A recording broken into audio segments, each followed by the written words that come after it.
here performing a little bit of a experiment. I have with me 3 contestants, a really cool 10-year-old, a super awesome 7-year-old, and a 4-year-old who is kind of cooperating. All right, so girls, at the end of the track is your daddy who has some Gatorades for you. Is it hot out here? Super hot. But you guys have on your awesome clothes, your fast shoes, and you've got some Gatorades that are waiting for you at the end of the race, okay? So we're gonna do a 100-meter dash. On your mark, get set,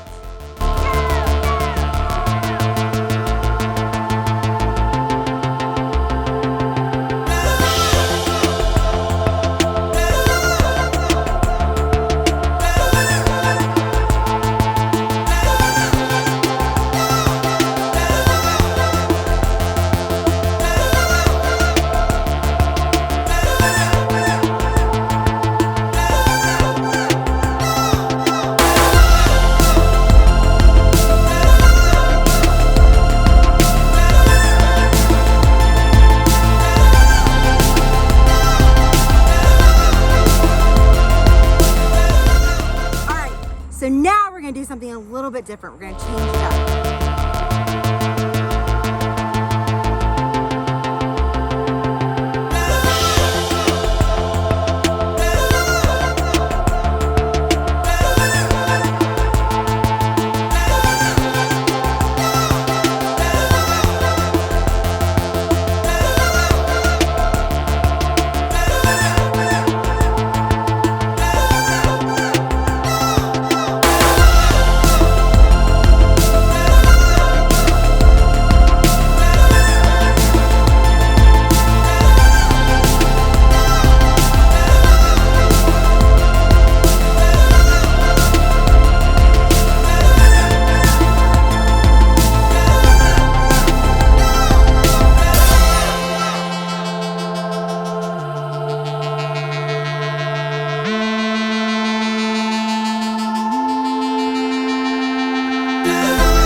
So as usual, you're probably wondering, how in the world in my brain does ridiculous races have anything to do with church?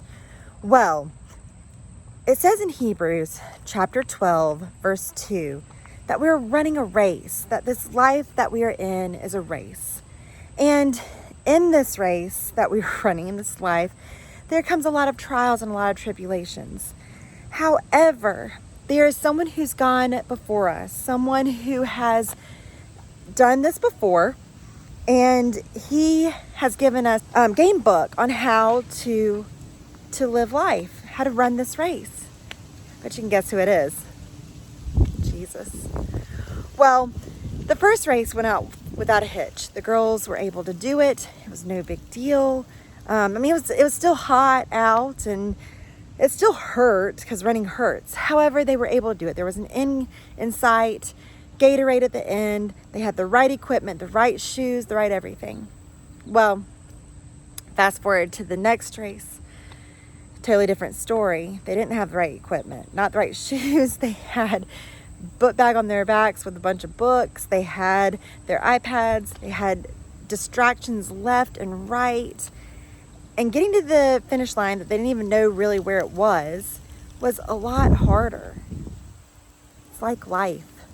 When we allow things to distract us, when we allow things to hinder us, like social media, like school, like friends, so-called friends, when we allow those things to affect who we are and how we live our life, then this race we're running is going to become extremely difficult, to a point where we're just running around in circles with no end in sight. But if you use Jesus as the finish line, you got your eyes on him, you ask him to help you with those temptations, with those distractions, you get those things off your back, get those things off your plate, and you make sure that you're surrounding yourself with people who are also in the same race that you are in. people who are also following Jesus. You know what? This race we are in can be a pretty fun one. Guys, it's my prayer for you this week that in this race that we call life, you are able to look at Jesus, the pioneer, the one who came before us, the one who endured this life just like you and I, so that he could let us know exactly what to do. If you allow Jesus to help you out, I guarantee you it's going to be a much better race. I hope you guys have a phenomenal week, and I cannot wait to see you again next week.